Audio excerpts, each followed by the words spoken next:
सबसे पहले मुझे बहुत खुशी है कि कोविड में इस समय हमारे देश में अनेक लोगों को ऑक्सीजन के कमी के कारण अपनी जान गंवानी पड़ी। भारत जैसे विशाल लोकतांत्रिक देश में राजनीतिक उठापटक होना आम बात है।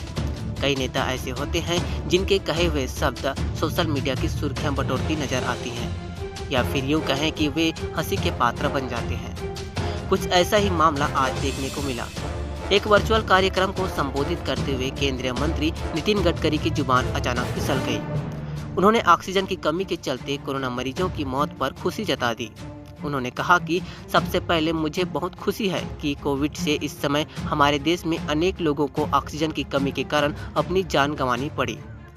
थोड़ी देर बाद जब उन्हें अपने भाषण के दौरान हुई गलती का एहसास हुआ तो उन्होंने टॉपिक बदल दिया।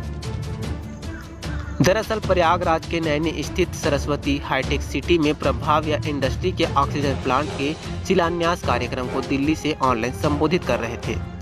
इसी दौरान उनकी जुबान फिसल गई। उन्होंने कार्यक्रम को संबोधित करते हुए कहा कि सबसे पहले मुझे बहुत खुशी है कि कोविड के इस समय हमारे देश में अनेक लोगों को ऑक्सीजन की कमी के कारण अपनी जान गंवानी पड़ी।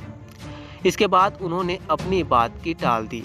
उन्होंने कहा कि आने वाले समय में तीसरी लहर और चौथी लहर का संकट है और इसको ध्यान में रखकर काम करना आवश्यक है। इसके साथ ही हर जिले में ऑक्सीजन सिलेंडर बैंक की स्थिति देखना जरूरी है।